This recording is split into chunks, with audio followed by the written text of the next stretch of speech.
Okay, hi, hello. My name is Benjamin Amat, and today I will be talking about the film Cannibal Holocaust and how it made me feel extremely disgusted.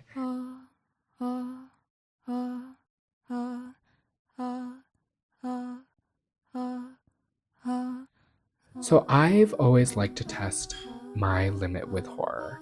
Body horror, in particular, has fascinated me with its ability to twist, to distort, and to push the human form past recognition. But Cannibal Holocaust was the first film that didn't push my boundaries, it actually broke them. It's strange. I went into this film wanting to challenge myself, and I left physically sick. Not just metaphorically, I was actually physically sick after I watched this movie. Now, a portion of that comes from the film's design. Cannibal Holocaust is built as a mockumentary, deliberately constructed to blur realism and fiction, a technique that plays directly into what Carl Plantinga describes as film's power to provoke automatic bodily reactions. As he writes, viewers flinch when surprised and recoil at the sight of vermin or filth. The film knows this, and the film weaponizes it.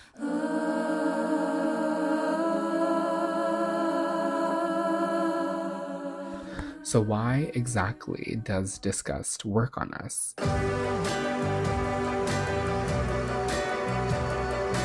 Now, body horror is a subgenre built on extremes: extreme gore, violence, extreme violation of the human body. As Plantinga notes, disgust in film often functions through cultural and biological conditioning. He states, we often hear about someone finding another's behavior to be disgusting. Neither physical nor sociomoral disgust is merely biological. They also encompass cultural patterns. Valerie Curtis helps us understand why.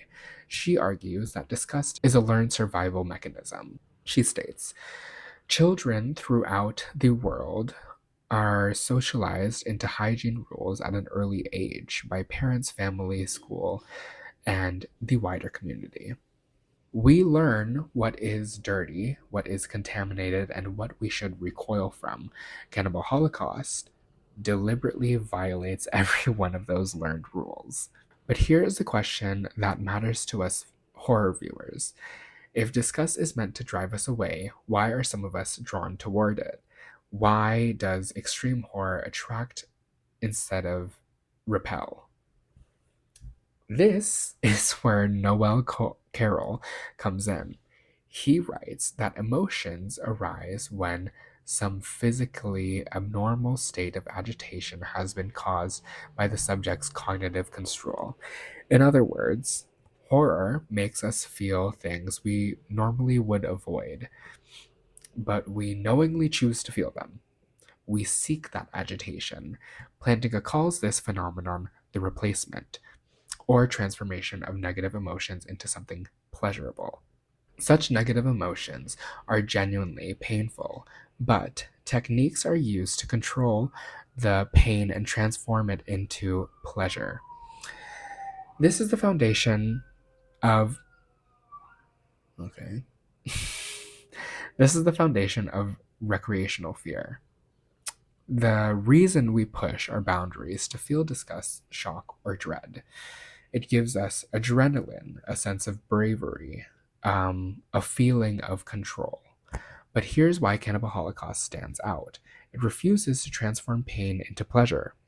There is no catharsis, there is no sympathetic characters, and there is no moral uplift. Nothing to redeem the experience.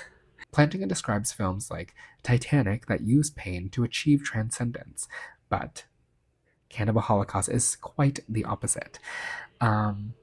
He states, it is much rarer for a film to minimize disgust, usually to encourage the audience to celebrate the common humanity of a character. Cannibal Holocaust weaponizes disgust as the primary emotional mode. It never gives us that relief. So, why do we watch something like this?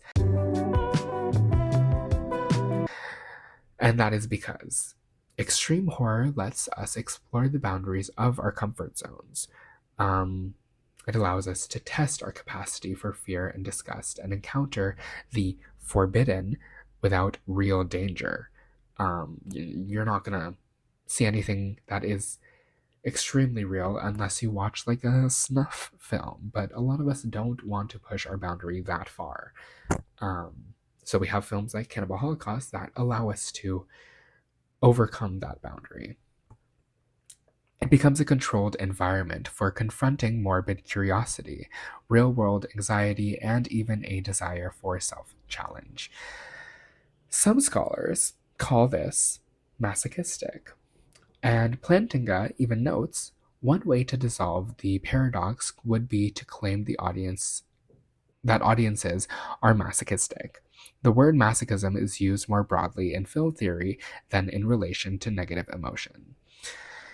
In the case for the movie, this argument actually works. Viewers voluntarily subject themselves to an unpleasurable movie because the emotional test becomes the point.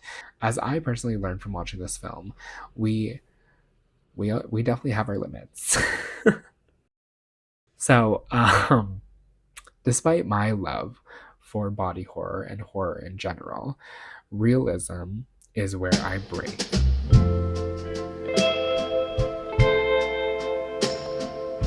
My earliest experience where I was genuinely scared was from the movie The Purge that came out in 2013, and I watched it when it came out. Was that the right age to watch it for? No, I don't think so, but I watched it anyways. But I was not scared because of the gore. It was because the scenario felt so possible.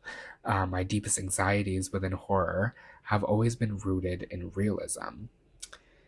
Cannibal Holocaust, with its found footage structure, blurred the lines between fiction and documentary. It collapses the gap between representation and reality. As Downes writes about extreme horror's psychoanalytical appeal, horror subverts social order and annihilates norms, speaking directly to the psychoanalytical paradigm. And Cannibal Holocaust annihilates not just norms, but the safety normally felt in fiction. Now, let's dive into some scene analysis. So, I want to talk about the actual scenes, the ones that triggered my physical reaction, and analyze how and why they work.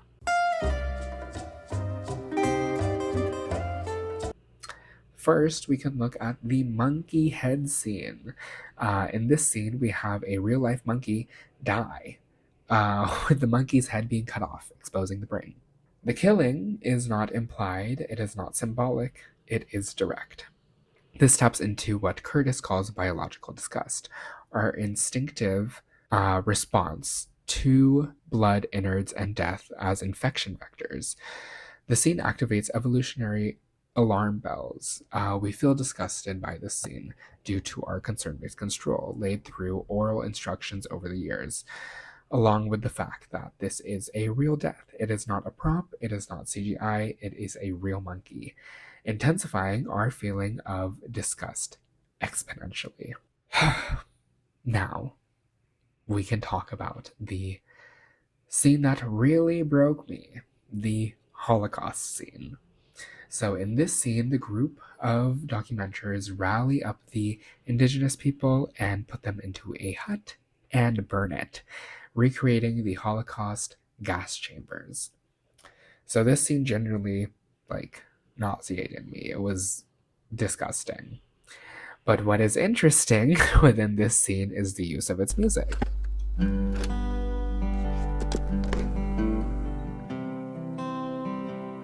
Music that sounds joyous, as if it were to play at the end of someone who just won a sports match. Just listening to the music, it just sounds very uplifting. Smith notes that the question isn't whether music produces emotion, but what the film's score itself contributes to that process. Here, the score confuses rather than guides the viewers. It contradicts the visuals, creating cognitive dissonance. Your ears say comfort, whereas your eyes will say horror. Plantinga reminds us that audiences recoil because film positions them physically for maximum sensory stimulation. This is why the sequence feels unavoidable, even invasive. For me, I have a sense of trauma now when I hear that music. It triggers those images in my mind. It gives me that nauseating feeling that I felt when I watched the scene. I remember that they played it in Euphoria, the show with Sydney Sweeney, and they played it when she was going crazy. The scene already was crazy itself, but then they added that song, and I got a lot of memories coming back to me, and gave me a little sense of discomfort. Sort of a trauma response to that song. So, why do we keep on going back to extreme horror?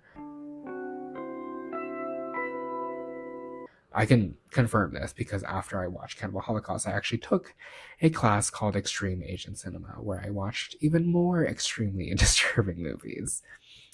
Now, extreme horror fascinates us because it offers controlled danger, a safe arena for experiencing disgust, pain, and fear. It lets us test ourselves. But Cannibal Holocaust is one of the rare films that doesn't help you work through these emotions. There's no sympathetic narrative, no moral clarity, no catharsis. Unlike Plantinga's model of controlled negative emotion, Cannibal Holocaust leaves you raw, and yet this is precisely why it's important to study. It shows what happens when horror refuses comfort or transformation, when disgust remains disgusting, and when realism becomes a little too real. I wanted to expand my knowledge of extreme horror, and instead, I found my limit, and maybe that was the point. I am hungry. I have been hungry. I was born hungry. What do I need? I am something. I have been something. I was born something. What could I be? There is a light that I can see, but only it seems when there's dark.